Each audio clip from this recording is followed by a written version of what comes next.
So, maybe I was wrong. Or maybe I was kinda right. The Nomad N1, in the last video, I showed you that I didn't really feel that stable on the board. And I went ahead and de-wedged the board as a way to achieve stability and still retain carvability.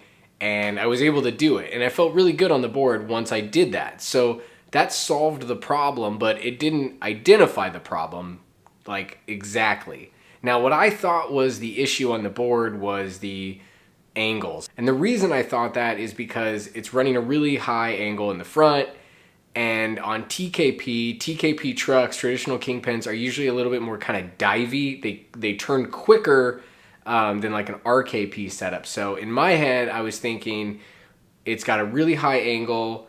It's on TKP also, so it's just overly sensitive. And while I still think that might be kind of true and solvable by de-wedging it like I did last time, I went ahead and I went back after lots of comments about the bushings, and I was like, let's double check how the bushings are set up on this board. Now, the Nomad comes with a mix of durometers. It comes with 100A and 96A bushings. So the stiffer your bushing, the more stability you're gonna get typically out of the board because it's gonna be a less sensitive ride.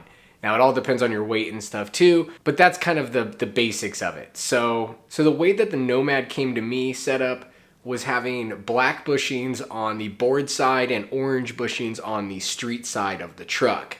Now, in my head, I'm thinking to myself, okay, it's got 100A and 96A. I'm thinking the black bushings must be 100A because they're on the board side. I've only really ever split my bushings like durometers from the top to the bottom on like DKP trucks and stuff, where you start doing like progressively softer bushings from the board side down to the street side. So you'd have your stiffest bushing on the board side and you'd have your softest bushing on the street side when you go down your bushings. So that's what I assumed.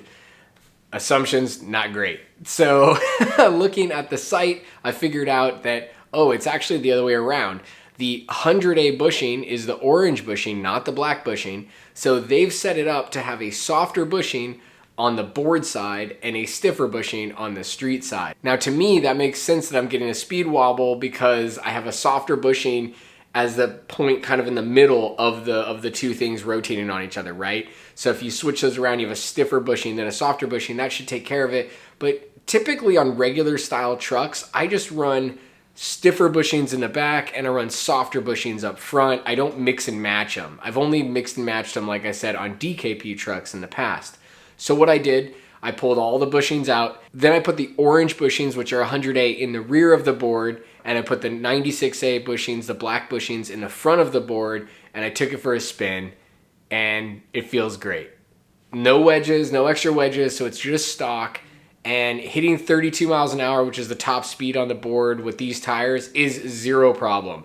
Like rock solid, super stable, and had no issues at all with speed wobbles. None at all. I could fully throttle it from zero. In this video, I'm riding S Plus the entire time.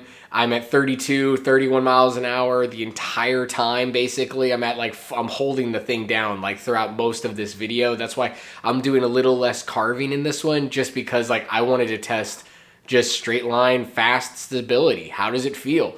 And it feels great. So was de-wedging necessary? Probably not. Did it solve the issue before? Yes, it did. So the other way of achieving it was de-wedging it. That did work too.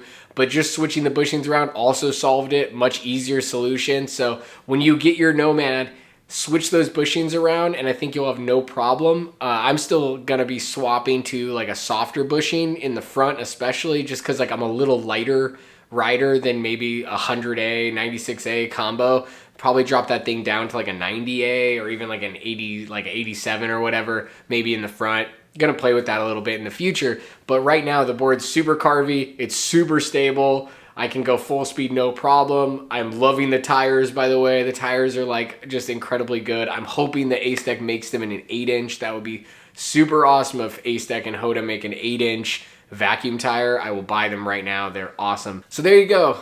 there's my final thoughts kind of on the Nomad when it comes to stability and carviness. I hope this helps you guys out in the future, especially if your board comes set up like mine was. Change those around. I think you're really going to enjoy it. If you guys have any questions or comments, please drop them down below. I love to hear them, and I'll see you guys on the next ride.